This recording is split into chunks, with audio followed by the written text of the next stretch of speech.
Glória a Deus. Restaura a minha família, Senhor. E hoje nós estamos aqui nesse primeiro dia para colocar a nossa família diante do Senhor, diante do altar de Deus. Nós fomos chamados por Deus para ser intercessores. E a família, ela sendo um projeto de Deus, sendo o plano perfeito de Deus, e é o que faz o ser humano mais feliz, é a família, então o inimigo investe contra. Porque ele sabe que se ele dividir a nossa família, quebrar a nossa família, então ele vai ser vencedor. Porque a gente vai ficar triste, a gente não consegue, a cabeça da gente não consegue funcionar direito. É ou não é? A nossa cabeça não raciocina direito. A gente não consegue trabalhar, a gente não consegue dormir, a gente não consegue comer, a gente não consegue fazer as coisas direito quando nada vai bem na nossa família. E ainda o pior, os filhos vê tudo isso, né? Muitas vezes a gente fala, mas por que esse menino, por que essa menina está desse jeito? Porque os filhos, eles se espelham nos pais. E ao ver uma família em conflito, ao ver uma família em guerra, a criança, ela cresce com trauma, ela cresce com bloqueio. Porque a família, a criança, ela se espelha no que acontece com o pai e com a mãe dentro do lar. Eu fui agora tomar água, e a hora que eu fui tomar água ali no bebedouro, a Dudinha que é a bênção, né, aqui da igreja, a Dudinha estava esperando para usar o banheiro feminino que estava ocupado. E aí o que aconteceu? Saiu uma pessoa do banheiro masculino, um adulto, saiu do banheiro e veio para a igreja ocupar o lugar e não apagou a luz do banheiro. A Dudinha viu a luz acesa e foi apagar a luz. Eu falei, parabéns, porque ela viu a luz acesa e foi apagar. Alguém ensinou isso para ela, não foi? Foi o pai ou foi a mãe? Foi a mãe, foi o pai.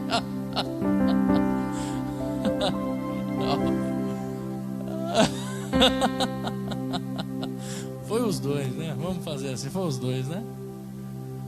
Alguém ensinou que ela tinha que apagar a luz, que quando não tem ninguém no banheiro, a luz tem que ficar apagada. É ou não é? E isso é o que a criança absorve, ela vai absorvendo. Como ela absorve as coisas boas, ela também absorve as coisas ruins. Ela absorve as coisas ruins. Então, quando se falava de casar, e eu não queria casar, porque eu vim de um lar dividido, de uma casa dividida. Eu vim de uma casa dividida, né?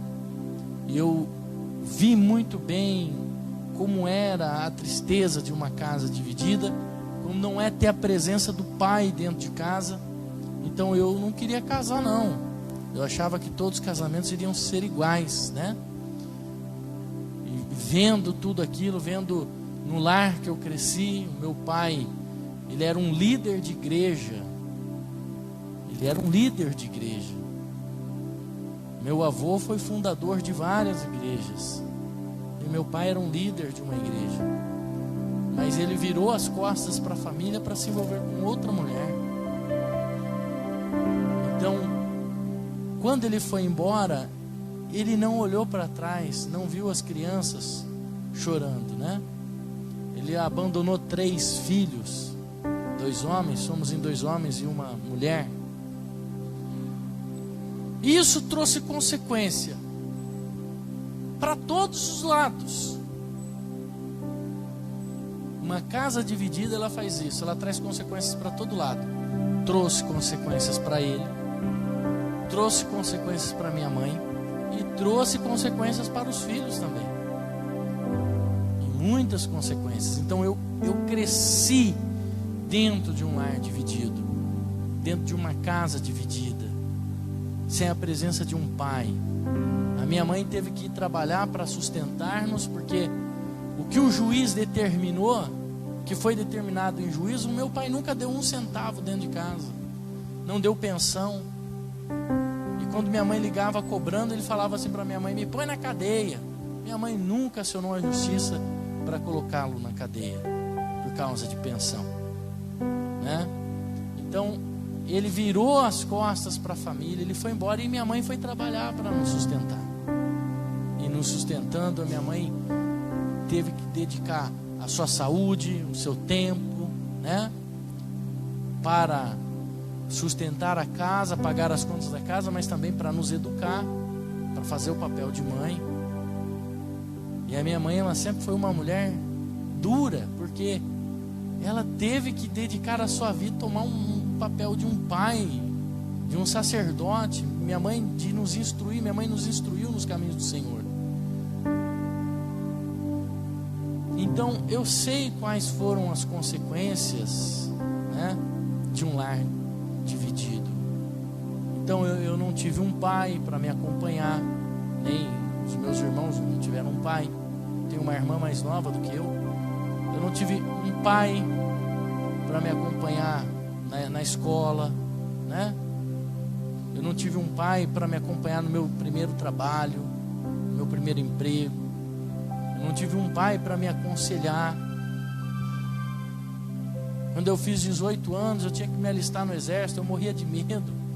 Eu não tinha ninguém para conversar sobre isso, né? Então a primeira vez eu falei para minha mãe que eu fui, mas eu não fui. Depois o pessoal na escola ficou falando que eu ia ser preso, né? Então eu via um carrinho do exército, eu já achava que iam vir me prender. Eu falei: não, vai ir lá se apresentar mesmo, não vai ter jeito não. Então eu vivi num lar assim. Quando eu fui casar, eu não tive a presença de um pai ali para dizer o que é um lar, o que é edificar uma família. Eu casei com 23 anos de idade, casei muito cedo. Eu sei que tem pessoas que casaram mais cedo do que eu, né? Mas eu não sabia o que era um lar. Mas com 23 anos de idade, eu já era pai de família. Eu fui administrar a minha casa, a minha família, sem a ajuda de pai, sem a ajuda de mãe. Porque minha mãe falava que filho, quando casa, não pode morar no fundo de casa, não. Tem que seguir a sua vida. Você é homem para casar, você vai ter que ser homem para sustentar a sua família, para honrar a sua família, né? Você vai ter que honrar a sua família. Por isso que eu falo aqui na igreja: não more no fundo de casa de pai e de mãe, não, irmão. Assumiu uma responsabilidade, você tem que ser homem agora. Você tem que trabalhar, você vai ter que sustentar a sua casa, você vai ter que sustentar a sua família, você vai ter que ralar. Não é porque tem gente que casa só por causa de sexo, acha que casar é só sexo, né? Eu vou casar porque agora eu vou fazer sexo todo dia. Vai nessa, casa que você vai ver, né? Você vai ter que trabalhar bastante. Então, eu sei quais são as consequências de uma casa dividida, de um lar dividido. E uma vez, eu já era pastor na época, quando a minha esposa, nós perdemos o nosso primeiro filho e eu tive que sepultar uma criança sozinho. Eu não tinha um pai para estar ali do lado, uma família dividida. Naquele dia eu chorei muito, foi um dia de muita tristeza para a minha vida.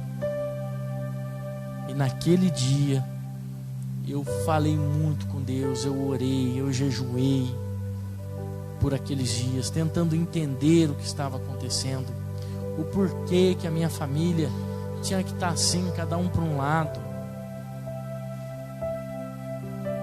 E naquele dia Deus colocou um propósito no meu coração, de cuidar das famílias, porque tudo que eu passei lá atrás, eu não quero que as famílias passem também. Foi aí que nasceu a comunidade da família de Deus. Esse ministério não nasceu de divisão de igreja nenhuma. Esse ministério não nasceu de divisão de igreja nenhuma. Ele nasceu com muita oração, jejum, busca a Deus. Foi assim que nasceu esse ministério. No estacionamento de um hospital, chorando muito. Foi quando Deus me chamou para assumir um propósito maior, para cuidar das famílias. Para cuidar das famílias. Então eu passei 2 anos escrevendo um livro para a família. Se chama Manual da Família Cristã. E nos lugares que eu vou, eu dou esse livro. Eu vejo as pessoas, famílias, ou visitar famílias em crise, eu dou esse livro. As pessoas falam: pastor, por que o senhor não vende? Eu não escrevi livro para ganhar dinheiro, isso não é meu objetivo. Eu pedi um propósito do Espírito Santo de Deus para escrever um livro para ajudar as famílias a não ter uma família como eu tive com meu pai e minha mãe. Então eu não quero que a minha família passe o que eu passei, não quero que o meu filho passe o que eu passei. É muita tristeza. Então Deus, ele, através do Espírito Santo, me ajudou a escrever esse manual para a família. Para a família, né?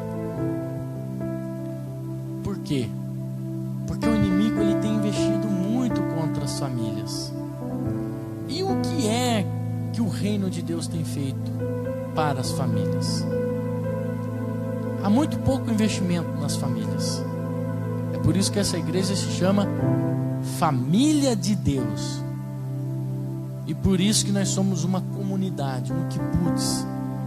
Nós somos a família de Deus, porque aqui um ajuda o outro a vencer com os seus problemas familiares. E a ensinar a família a ser família de verdade. É o que nós precisamos, ser família de verdade.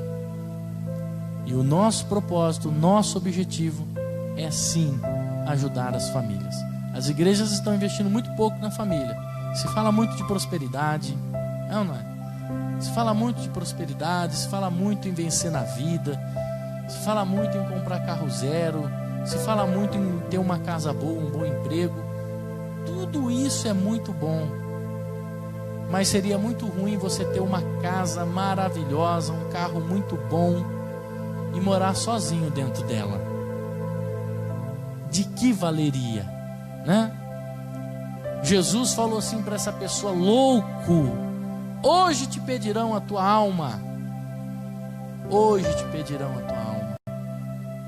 De que adianta ter 10 camas para dormir se você só pode dormir em uma? Então vamos zelar pela família, vamos cuidar da família. O ser humano quer tudo muito prático. As pessoas hoje, elas não querem buscar pela família. Quando se trata de uma campanha pela família, por exemplo, a pessoa vem 1 dia, 2 dias, mas ela nem conclui a campanha em oração, em busca em oração, porque ela quer as coisas muito práticas.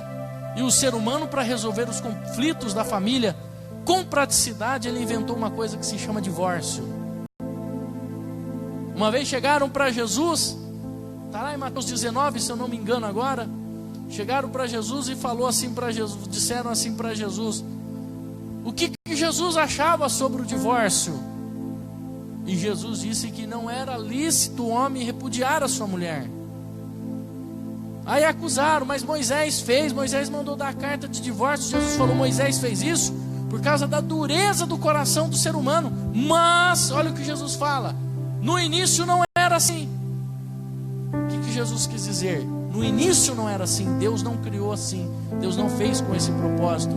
Deus não criou Eva para Adão para ele viver um tempo com ela e depois se separar dela. No início não foi criado assim. Então família, família e família tem que ser para sempre. Família tem que ser eterna. Há muitas pessoas que erraram já. Há muitas pessoas que já vêm de um divórcio, de uma primeira separação, que isso não pode acontecer uma segunda. Pastor, eu errei muito no passado, mas não erre mais no presente não. Porque o erro que você fez lá atrás gerou consequências. Tem consequências? São consequências eternas. são consequências eternas, né? São consequências para sempre. Então, não vamos errar dentro da casa de Deus. Nós estamos dentro da casa de Deus e o que nós fazemos aqui é orar pela nossa família, orar pela nossa casa. Então, eu gostaria que nessa noite você ficasse em pé.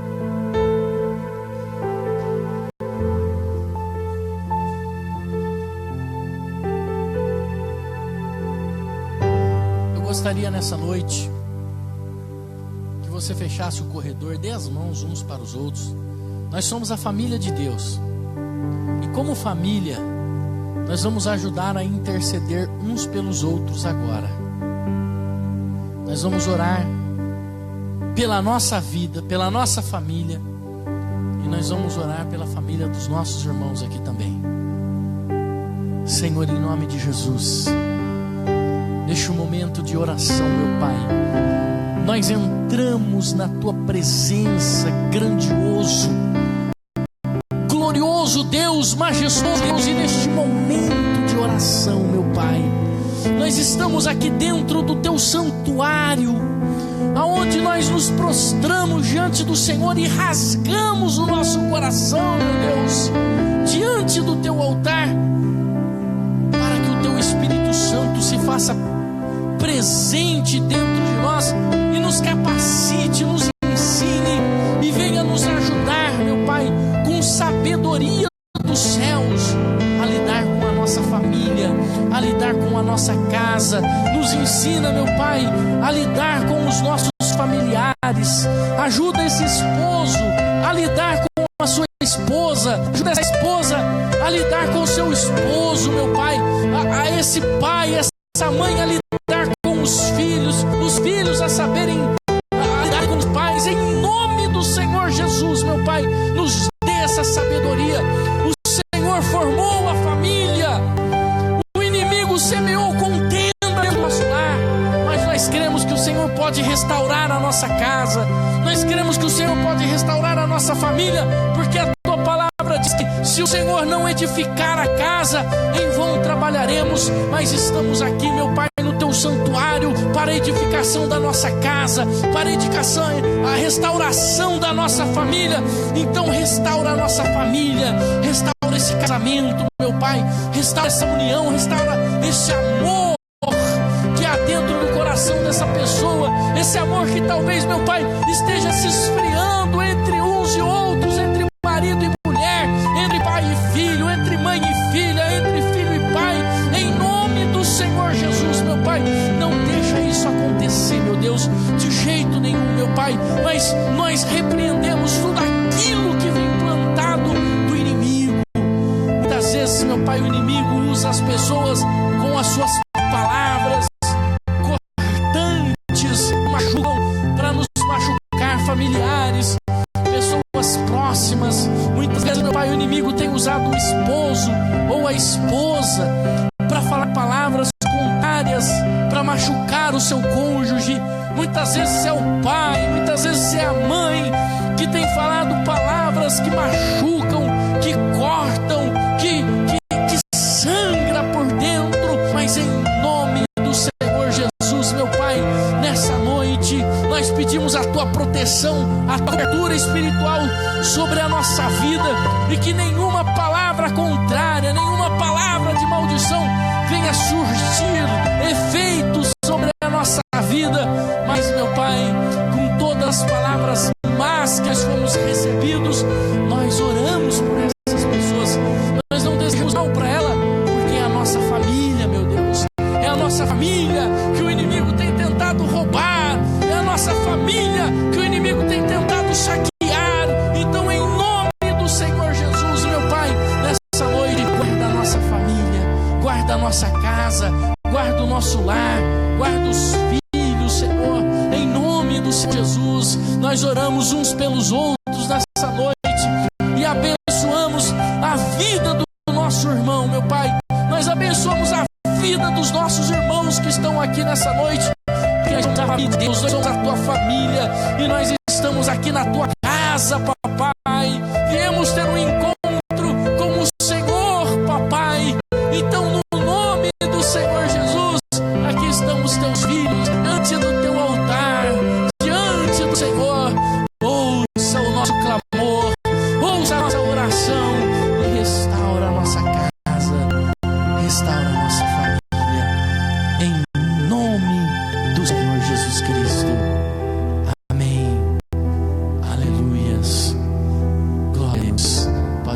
seu lugar.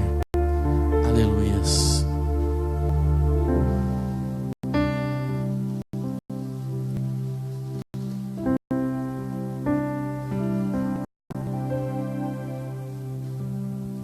Abra sua Bíblia no livro de Marcos, capítulo 3. Olha que coisa interessante que Jesus fala no livro do evangelista Marcos, capítulo 3.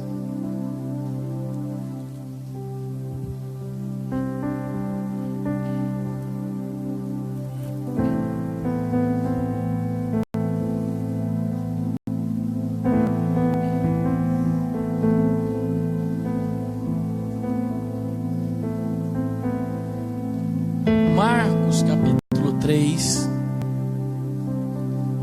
versículo 25. Olha, essas são palavras de Jesus, o nosso mestre. Ele diz assim: se uma casa estiver dividida contra si mesma, tal casa não poderá subsistir.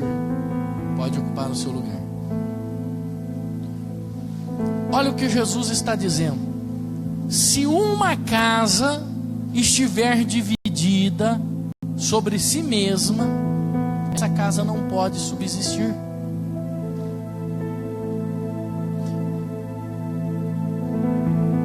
Com essas palavras de Jesus, a gente para e a gente pensa o seguinte: puxa vida, como será que está a minha casa? Vamos fazer uma análise dentro do nosso lar agora, dentro da nossa família. Como está a nossa casa? Cada um está falando uma língua diferente.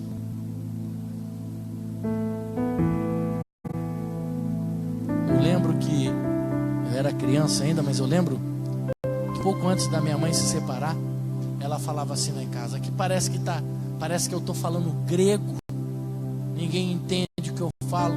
Essas foram palavras da minha mãe pouco antes de se divorciar. Parece que eu estou falando grego dentro dessa casa, porque ninguém entende o que eu estou dizendo, ninguém entende o que eu estou falando. Então, vamos a gente fazer uma análise. Como está o nosso relacionamento dentro da nossa casa? Será que cada um está falando uma língua diferente? Será que cada um está com pensamentos diferentes? Jesus, ele diz assim: uma casa dividida contra si mesma não subsiste. O que significa a palavra divisão? Você sabe o que significa a palavra divisão? Di significa dois, duplo. Então, divisão significa duas visões, visão dupla. A palavra divisão são pessoas que têm duas visões. Visão diferente. O marido tem uma visão, a mulher tem outra visão. Isso é divisão. Duas visões. Então a palavra di vem de duas visões. De divisão. Se você for procurar no dicionário o que significa a palavra divisão, você vai ver que significa duas visões. Que às vezes a gente fala a palavra, mas a gente não pesquisa o que significa aquela palavra. Outro dia me ligou uma pessoa lá na rádio e ela falou assim: isso aí eu aprendi com o irmão ali, ó, diácono. Ela ligou lá participando do Bom Dia Jesus. Eu falei: ela falou assim: meu nome é Wanderson. Eu falei: esse Wanderson é com V ou é com W? Ele falou: é com W. Eu falei: então não é Wanderson não, é Anderson. A letra W não tem som de V. A gente acha que a letra W tem som de V, mas na verdade a letra W significa o que significa W? W é U dobrado. A gente fala W, mas é W, né?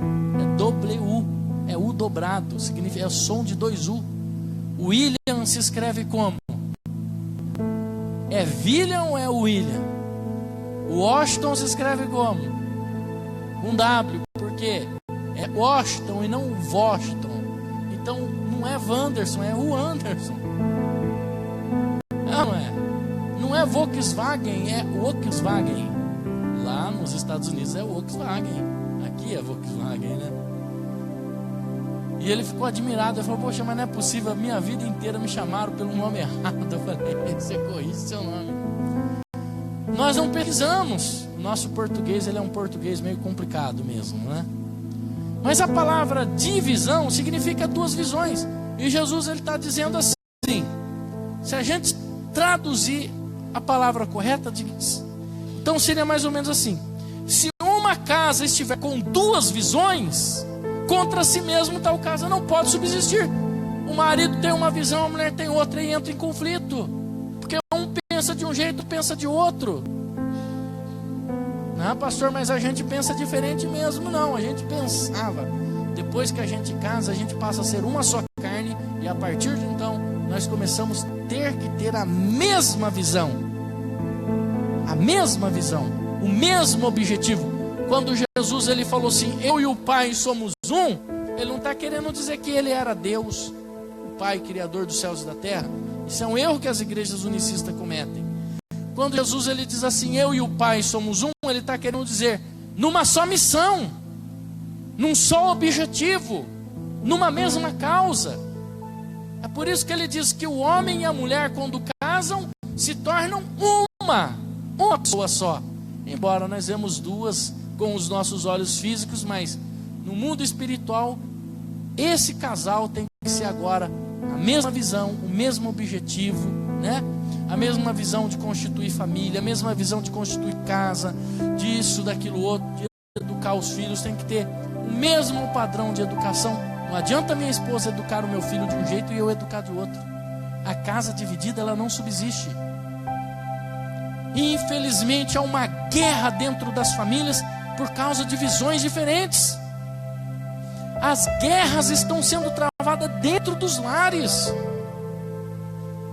O que era para ser um lar docilar é um amargo lar.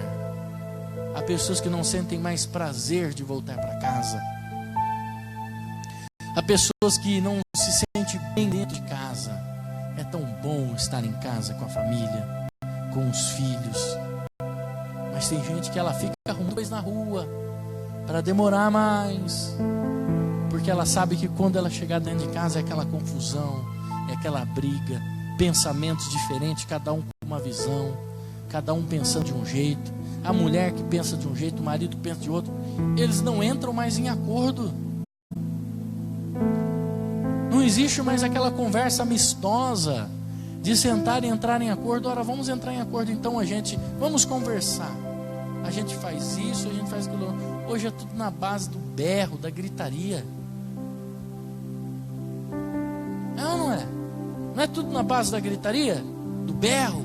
Ah, porque eu falei, não sei o que, então, não sei o que. Se você ler Gálatas, meu Deus do céu. Eu até vou ler uma passagem que diz aqui. E ela é muito forte, essa passagem.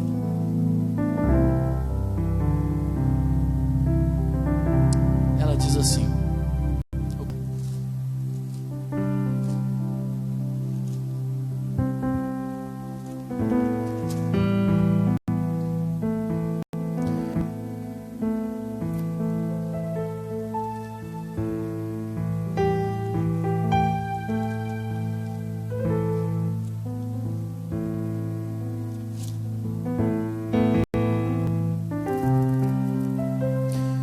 olha que coisa interessante. Primeiro, vamos ler uma passagem que está no livro de Efésios, capítulo 5. Ela diz assim, capítulo 5 de Efésios, está do lado de Gálatas: sede, pois, imitadores de Deus, como filhos amados, e andai em amor, como também Cristo nos amou e se entregou a si mesmo por nós, como oferta e sacrifício a Deus em aroma suave. Ser imitadores de Deus é a recomendação do apóstolo Paulo. Como é que Deus trataria uma situação que o desagrada? Será que todas as vezes que nós aborrecemos a Deus, Deus chega gritando conosco? Deus chega nos repreendendo, tacando o copo em nós? Será que é dessa forma que Jesus chega? Que Deus, chega todas as vezes que nós o aborrecemos? Se nós temos que ser imitadores de Deus, nós temos que agir como Ele. Porque às vezes eu penso assim, puxa vida, as misericórdias, a benevolência de Deus e a misericórdia de Deus é grande demais, é longânima. Porque às vezes a gente pensa assim, se eu fosse Deus, a gente não pensa assim? Se eu fosse Deus, eu exterminava fulano da face da terra, ciclano da face da terra. Eu exterminava esse povo daí. Eu exterminava tal pessoa. Eu exterminava o Congresso Nacional. Se eu fosse Deus, eu ia fazer assim. E por que Deus não faz? Porque Deus, Ele é longânimo, Ele é bom e Ele espera o pecador se arrepender. E muitas vezes nós não temos essa paciência, essa espera que Deus tem, e nós agimos por conta própria, fazendo o quê? Querendo justiça, querendo vingança. Agora, olha só o que o livro de Gálatas, capítulo 5 também diz. Diz assim, versículo 16. Preste atenção. Digo, porém, andai no Espírito e jamais satisfazeis a concupiscência da carne. Pastor, mas às vezes dá vontade da gente gritar mesmo, pastor. Pastor, às vezes dá vontade de moer esse homem na parede. Dá vontade, mas a Bíblia diz que a gente tem que andar no Espírito. Olha. Se você moer, você está satisfazendo a sua carne, o seu desejo. Não é? Uma vez eu fui fazer uma visita para um casal, e a irmã falou, pastor, mas dá vontade de moer esse homem, de esganar ele. Eu falei, eu também tenho que fazer comigo. Eu também tenho vontade de esganar esse homem aí. Mas fazer o quê? Isso é só uma vontade da carne. E a Bíblia recomenda a gente não fazer a vontade da carne. Meu irmão, se você ceder a vontade da carne no casamento, pelo amor de Deus, nós vamos enriquecer a OAB, os advogados, ficar rico com tanto divórcio que eles vão fazer, se a gente satisfazer as vontades da carne. Só a Bíblia diz assim, andai no Espírito, jamais, ou seja, nunca satisfazei a concupiscência da carne, porque a carne milita contra o Espírito, e o Espírito contra a carne, porque são opostos entre si, para que não façais o que porventura seja o vosso querer.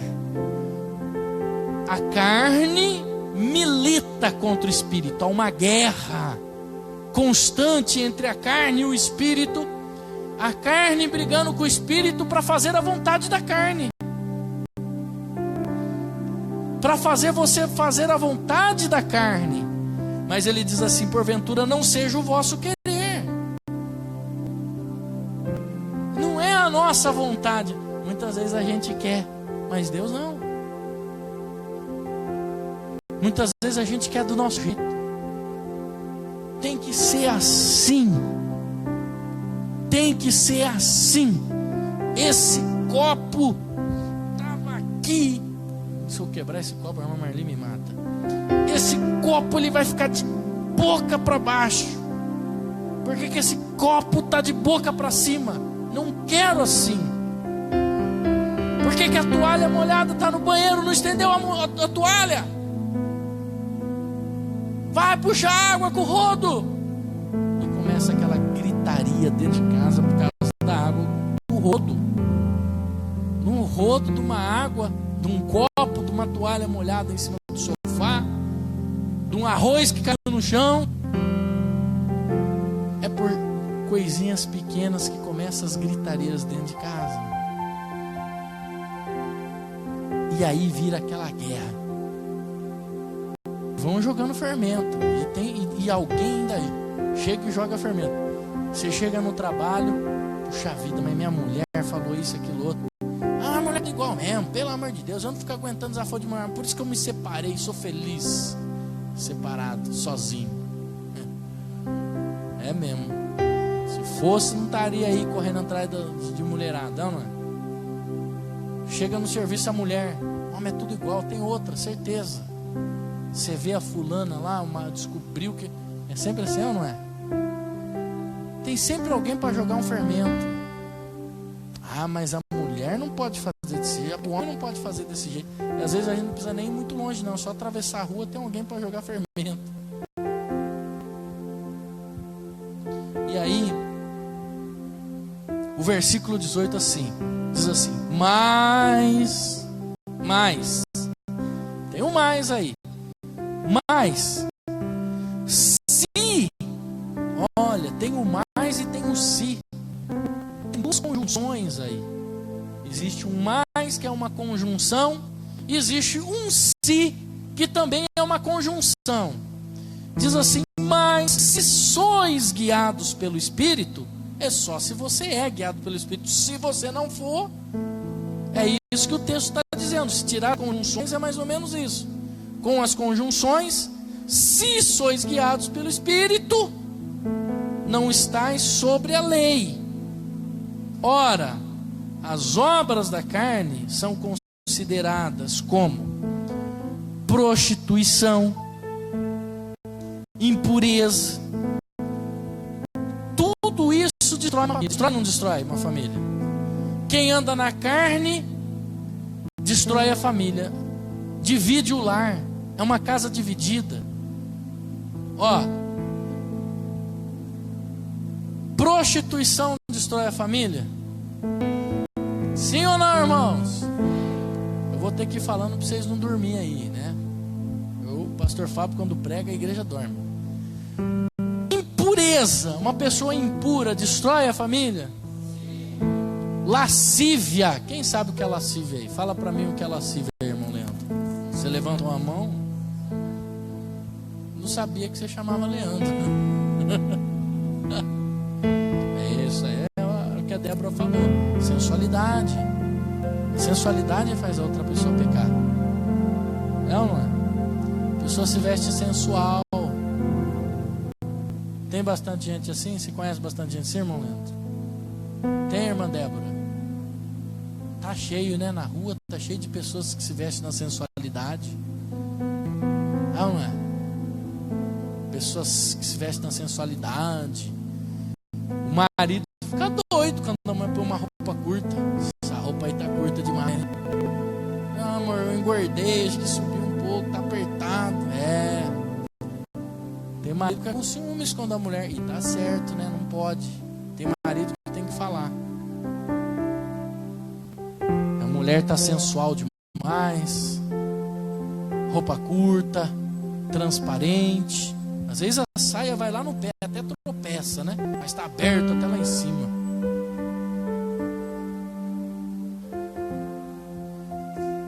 Sensualidade. Isso destrói casamento, isso dá briga no casamento. Porque o marido começa a ver aquele negócio. O homem também, tem homem que se veste meio sensual. Quando o cara é bonito, né? Porque se for eu, pelo amor de Deus, me matam na rua. Um cara é bonitão assim, igual o irmão Mário. Olha, que beleza de ser humano.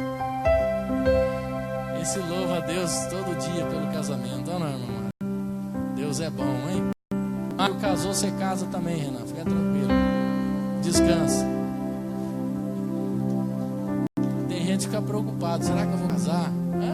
Até o Nerivan arrumou a baixinha amada, hein? E ele falou para mim outro dia que ele queria uma mulher que tivesse olhos azuis. Escolheu ainda, hein? O teclado faz a diferença. Não seja músico pra você ver o jeito que você vai arrumar alguém. Idolatria. A idolatria também estraga o casamento.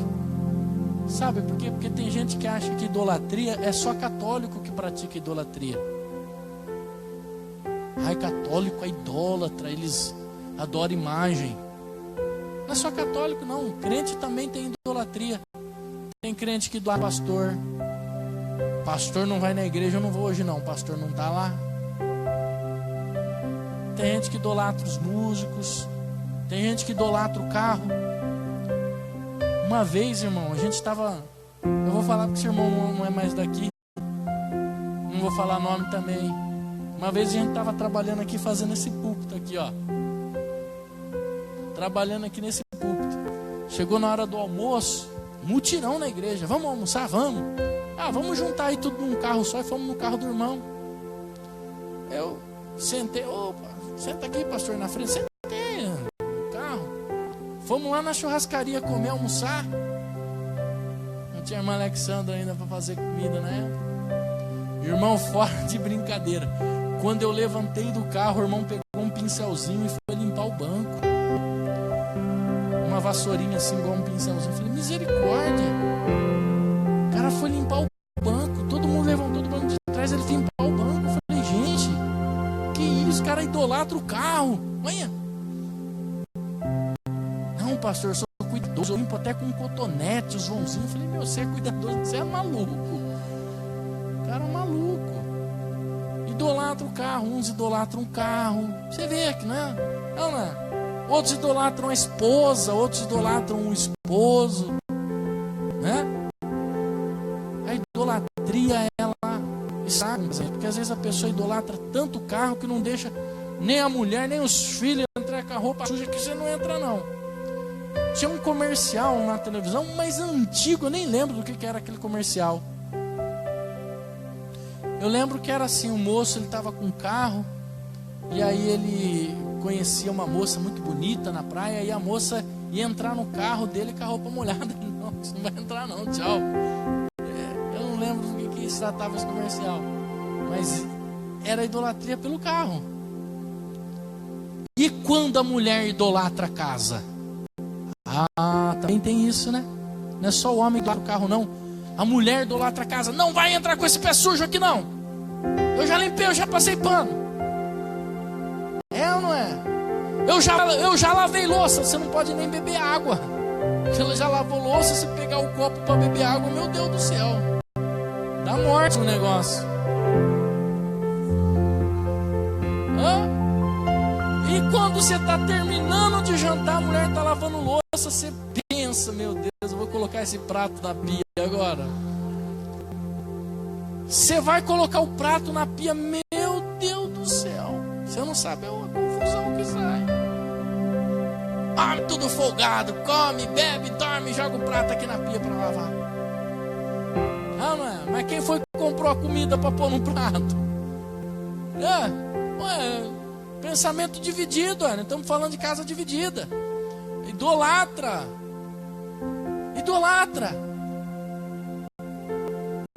Irmão, fora de brincadeira.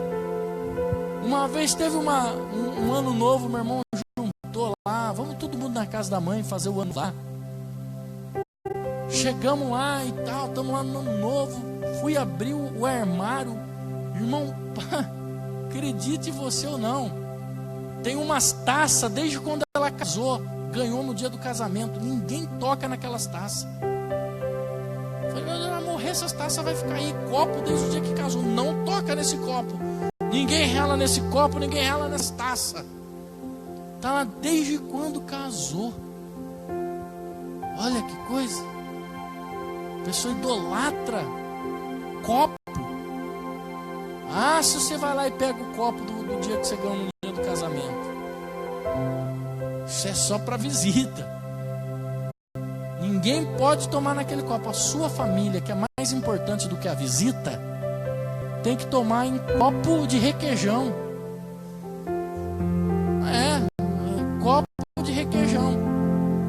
Mas a visita de um parente seu, não é da sua família, tem. Toma no copo bonito que você ganhou no dia do casamento. É idolatria. Você está vendo como que a idolatria acaba com o casamento? Vide o casamento. Rapaz, não dá para entender essas coisas, né? Tá aqui é para usar, tem que gastar. É, não é? Vai minha mãe ganhar um copo como esse aqui da irmã Marli. Irmão, ninguém ia relar, nem passar perto de um copo desse, né? Para ela tomar água num copo daquele que ela ganhou no dia do casamento é uma blasfêmia. Feitiçaria. Feitiçaria destrói o casamento? Claro que destrói. A Bíblia diz que a feitiçaria ela é terrível. Deus abomina o feiticeiro. Feitiçaria em geral. Não adianta você ir lá fazer macumba para agarrar marido, não, irmão. Para segurar marido dentro de casa, para segurar a mulher dentro de casa. Tudo isso destrói. Eu conheci um homem. Ele se separou, inclusive ele era um pastor da igreja do Nazareno. Ele se separou da esposa. Casou com um jugo desigual, a mulher não era evangélica. Ele era pastor, mas ele era solteiro, não entendo como que funciona o sistema lá, também não é problema nosso. Ele casou com uma mulher que não era evangélica. E ele disse que ele chegava na casa dele, a mulher dele estava jogando sangue na cama, passando sangue na casa inteira. Ela ia no terreiro, buscava sangue lá e tal, fazia os rituais dela. Isso acabou, destruiu o casamento dele. Inimizades. Inimizades também destrói o casamento. Às vezes a inimizade não é entre marido e mulher, mas é com a sogra. Meu Deus, você tem inimizade com a sogra? Não pode, irmão. Vai ter inimizade com a sogra, com a mãe da sua esposa, ou com a mãe do seu marido. Como isso é possível? Você casou com o filho dela. Os seus filhos carregam o DNA da sua sogra, do seu sogro. Inimizade. A pessoa tem inimizade, não gosta da sogra. Ah, não é? Não gosta da sogra, não gosta do sogro, não gosta do cunhado, não gosta. Então tem briga. Ah, pastor, qual que é o problema? Meu problema é que meu marido não se dá bem com meus irmãos, com minhas irmãs. Toda vez que a gente se reúne numa festinha tem briga, tem confusão. Tá amarrado em nome de Jesus. Que satanás é esse? Não pode reunir a família que tem briga? Que isso, irmão? Não é minha família não, pastor. É a família do meu marido, não é minha. E aí o marido fica triste. Não, é da minha esposa. A esposa fica triste e vice-versa. A pessoa vai ficando triste. Puxa vida, minha esposa não gosta do meu irmão. A minha esposa não gosta da minha mãe. O meu esposo não gosta do meu pai. O meu esposo não gosta da minha mãe, do meu irmão, da minha tia, da minha prima. Existem inimizades no meio da família. Vou ter que encerrar. Vamos rapidinho aqui que eu ia falar mais sobre inimizade. Porfias, ciúmes, iras, discórdia, tudo isso destrói casamento. Ciúmes é o que mais destrói casamento, irmão. Tem gente que tem ciúmes até da sombra. Até da sombra. Passa um passarinho, você olha para o passarinho. Para quem você estava olhando? Um passarinho. Você acha que eu sou besta? Estava olhando para aquela sirigaita. Não, um passarinho. Passou ali. Carro, o homem vê muito carro. Quem estava dentro daquele carro? Sua amante? O carro. Que legal, passou ali. Tem mulher que tem ciúmes da sombra do vento. Porque é o seguinte, ó. Uma coisa eu aprendi. Mulher, ela vê o que não vê, o que não existe. Ela vê o invisível, escuta o inaudível. Mas eu ouvi. Porque não tem ninguém aqui. Eu ouvi. Às vezes é o homem também, né? Quando o homem é ciumento, meu Deus, misericórdia. Uma vez um irmão chegou para mim e falou assim: pastor, na Ponte Preta, pastor, minha mulher está me traindo. A mulher do lado chorando, igual um pastor, eu não fiz nada.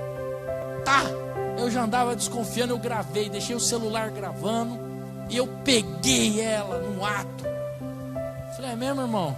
Agora eu tô curioso, eu quero ouvir essa gravação. Coloca aí, irmão, eu não ouvia nada. Escuta aí, pastor. Eu falei, irmão, não tô ouvindo nada. Como não, pastor? Olha só, o diabo faz o cara ouvir. Eu não estava ouvindo nada, a mulher dele não estava ouvindo nada. Falando, então peraí que eu vou chamar o pastor Ronaldo, que estava lá no... Pastor, vem cá, o senhor está ouvindo alguma coisa aqui? Não, tá, mas tá ligado? Tá, o irmão, olha aí, pastor. Não, vocês estão querendo me deixar louco. Vocês estão... Eu falei, irmão, eu não estou ouvindo, o pastor não está ouvindo, ninguém mais está ouvindo. Quem que eu chamo mais quem para ouvir? O ciúmes é terrível, faz a pessoa ouvir coisa que não existe, enxergar coisa que não tem. Meu irmão, ciúmes é terrível para destruir um casamento. Iras, pessoa irada, sonda irada, cara fechada, cara de delegado. Contra a pessoa tá com aquela cara de delegado. Não é? Dá até medo. Meu irmão Marcos estava falando um negócio para mim. Então, tem uma pessoa aí que tem medo da Flávia. Eu falei, eu tenho. Aí ela deu risada. Eu falei, isso aí, tem que dar assim. Quando aquilo fecha a cara, eu falei, até eu tenho medo. Eu falei, meu Deus. Não é o caso da irmã, que a irmã é uma benção. A Flávia é uma benção. Eu brinco muito com ela. Mas tem gente que tá assim, ó. Dá um sorriso aí, ó. Som de irado. Som com a cara fechada. Quem aguenta um negócio desse? Não é? A mulher chega da igreja, o marido tá lá. O que aconteceu? O arroz azedou. O feijão tá azedo aí. Sai, não faz nem comida. Você tava até essa hora. E quando é a mulher, o marido chega, você vai estar lá. Cara fechada, irada. O que aconteceu, amor? Amor, uma ova. Conversa comigo, não rela em mim. Fala, meu Deus do céu, tem compaixão de mim. Fala, Jesus, a pessoa não consegue conversar, não é por causa de você esqueceu. Você esqueceu a data do nosso casamento, esqueceu a data do namoro, quando nós conhecemos pela primeira vez, você esqueceu. A data da primeira ligação telefônica era ficha ainda. Mulher tem esses negócios. E o homem esquece aniversário, o homem esquece data de namoro, o homem esquece de tudo isso. A mulher não esquece, irmão. E ela fica ali com a cara fechada, esperando o homem lembrar. Ela não dá nem o dia. Mulher irada é terrível. Por isso eu dou uma dica para os homens aí. Toda vez que você chegar em casa, você olha para sua mulher e fala assim, é diferente, mesmo que não tiver, hein?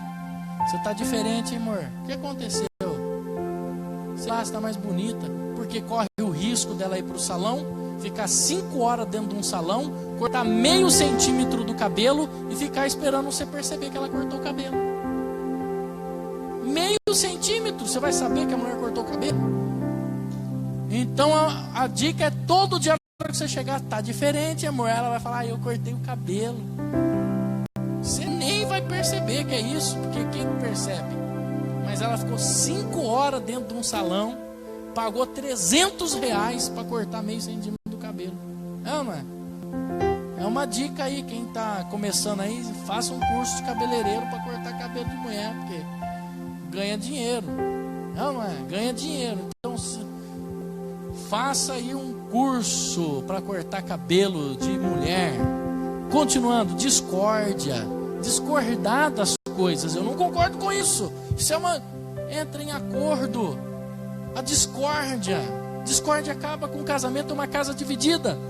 Dissensões. Facções. Invejas.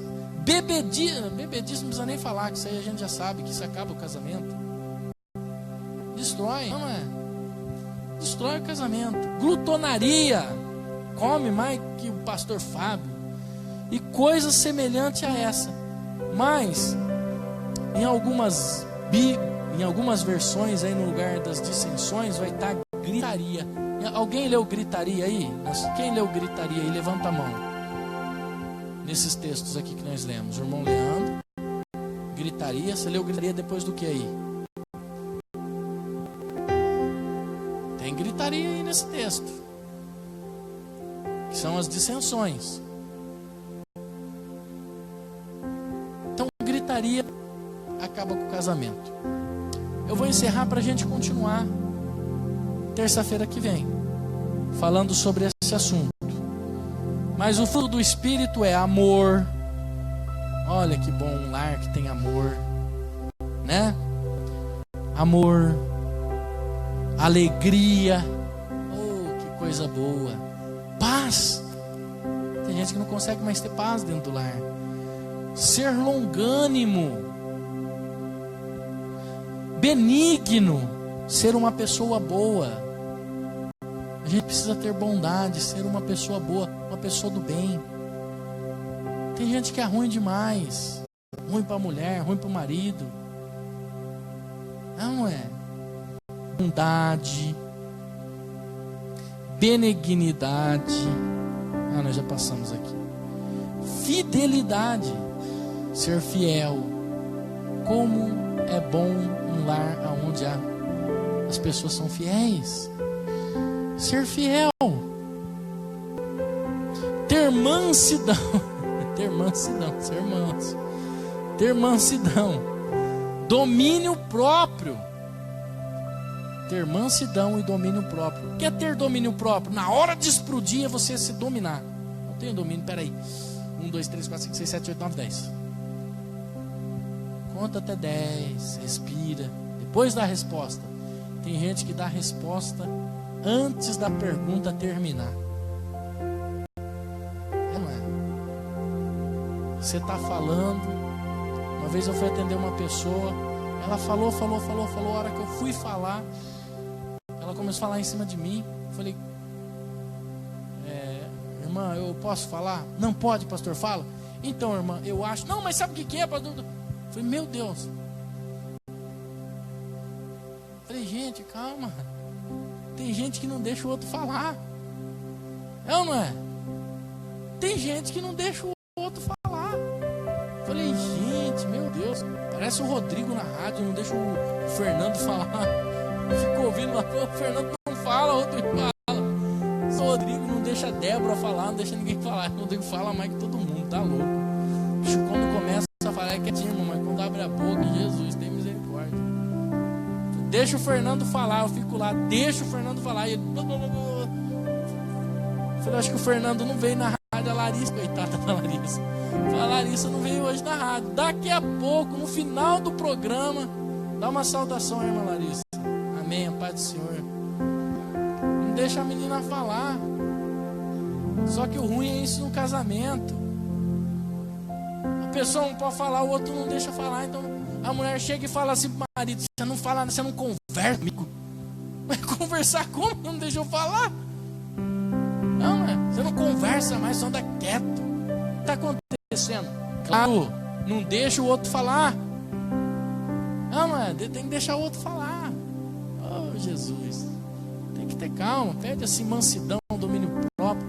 Mansidão, domínio próprio. Amém? É isso que nós temos que pedir a Deus. Terça-feira que vem nós vamos continuar essa palavra.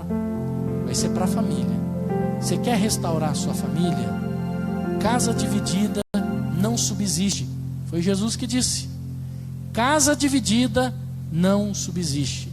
Então, a partir de hoje, comece a pensar. Dupla visão. É melhor sentar, conversar, entrar num acordo. Vamos entrar num acordo? Vamos conversar? Vamos entrar num acordo? Vamos fazer assim? É tão bom, irmão, com a casa boa. É tão bom quando a mulher está feliz. Meu Deus do céu. É bom demais. Eu me esforço muito para deixar minha esposa feliz. Tem muita coisa de comer boa lá em casa quando ela fica feliz. um sorvete que ela faz lá de doce de leite. Eu nunca comi um sorvete igual aquele. Quando ela está muito feliz, aquele sorvete sai. Então eu já sei que ela está muito feliz. Aquela comida gostosa. Ana, quando a mulher está triste, é miojo. Miojo. Tem janta, amor? Tem miojo lá no armário.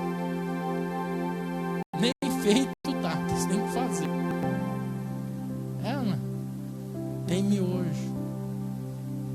Às vezes a gente ora a Deus, maldito o homem que inventou o miojo. Mas tem um miojinho lá pra você comer, né? Quando eu vou comer miojo, eu já jogo uns 5 ovos lá dentro. Dou uma reforçada, jogo uns 5 ovos, cozinho os ovos tudo junto. Pra ficar reforçado, né? Manter o corpo atleta. Diz que comer ovo faz bem para a saúde, né? Fique em pé, vamos orar nessa noite. Senhor, obrigado, meu Deus, porque o Senhor é bom, o Senhor é longânimo, o Senhor é misericordioso. O nosso Pai, o Senhor tem tido compaixão de nós. Então ensina-nos a ter compaixão um do outro. Ensina a respeitar a minha esposa. Ensina a respeitar os meus filhos. Ensina a respeitar os meus pais. Ensina a respeitar o próximo, os meus familiares. Toda inimizade, toda porfia, ajuda-me a colocar para fora da minha vida.